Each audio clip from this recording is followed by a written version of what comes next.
the Andean Alliance is a social enterprise. And what does that mean exactly? And how does that differentiate you from, say, a humanitarian organization or maybe an aid organization? What does that look like tangibly? Yeah, great. So you can call the Andean Alliance a social enterprise. You can call us like a nonprofit, for-profit hybrid. We started as a nonprofit, just working with farmers, just helping farmers grow more food, sell more food, and supporting campesino culture.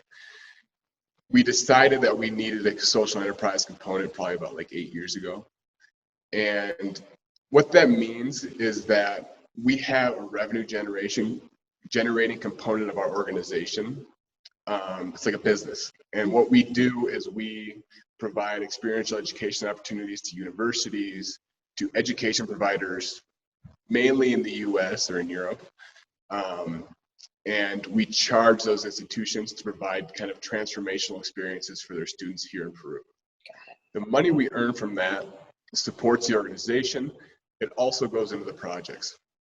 So of our projects, more than 50% of all the costs of our projects are covered by what we earn as an organization through our kind of business activities. Got it. And I'll go a little deeper in that. It's really important for our organization in terms of the way we function and our philosophy and our ability to stay accountable to communities, that we have a social enterprise component. And I think that might be in a question coming up, but I'm not sure. I can go into it right now. No, feel free to go into it right now, because I mean, when we talked earlier, I was very impressed by kind of the way that you've set up this model and the way that you express it. It seems that it's really beneficial to the people that come and participate, the students that come and they learn. I'm sure they acquire a wealth of experience and knowledge, but also just that it really gives you the freedom to focus on serving the people and not having to be tethered to making a donor happy or making, maybe a grant provider happy. And that, I don't know, I see a lot of freedom in that allows you to do work that really, truly at the end of the day serves the people, which is sure what is your bottom line and your heartbeat. So say more about that, because I think this is a concept that a lot of people in this world really, struggle with. Do I bend to the donor and, take on this project that's going to deviate from our true mission and our true goals because we need the revenue? Or do we say no and we move forward and we take the risk that we're not going to have the revenue? So I think that's, one of the biggest problems that people in this field wrestle with. So your insights and experience are really valuable. So yeah, please share more. Great, yeah, I'll expand on that. So generally, when we're talking about development and NGOs, the conventional model has organizations like mine, for example, looking outside to get funding. So writing grants, getting contracts from governments or the United Nations, for example. That's the traditional model. And what that does is it forces an organization to, it's a top-down approach. So it forces the organization to stay accountable to those funders as opposed to staying accountable to the people you're working with.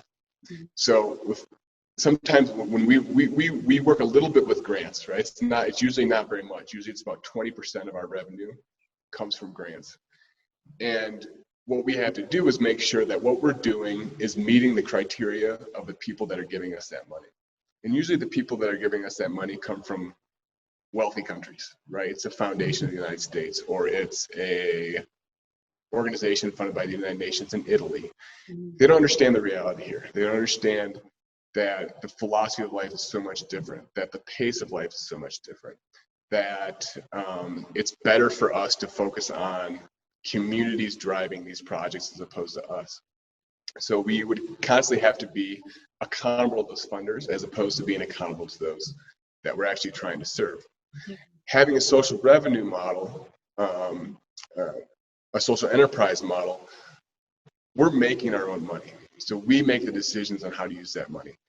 that opens up a whole world of possibilities, like you said, Sasha. Like it offers us a lot of freedom because we can decide what's best for the communities. Mm-hmm. If we want to work with a community on dealing with a pest and plague issue that we know is very impactful to their lives, if it ends up being 6 months and we fixed it, great. But sometimes it takes 5 years.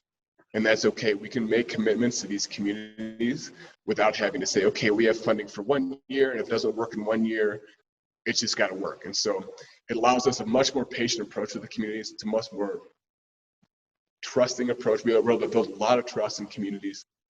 It gives the leadership in our agriculture projects so much more autonomy. You know, they're local indigenous campesinos. They came from campesino backgrounds, so they understand how these communities work, and I can give them kind of full autonomy because I'm there. I'm here every day. I go to these communities every week with them. I see what's happening. And so it allows us to stay accountable to those communities and accountable to our philosophy and our values, as opposed to that of a funder who doesn't actually understand what's going down, what's actually the reality here on the ground.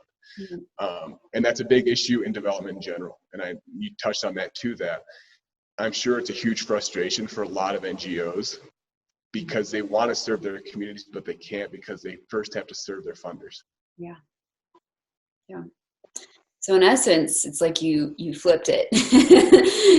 And I love that, because I think that, you know, that is what it should be about. And it almost seems like you found the holy grail of solutions for, you know, how do you truly serve the people without, you know, without all the red tape and the politics that come alongside that. So I commend you for that, because I think that's not an easy thing to figure out, but you're doing a really good job with that. So bravo for that. Yeah.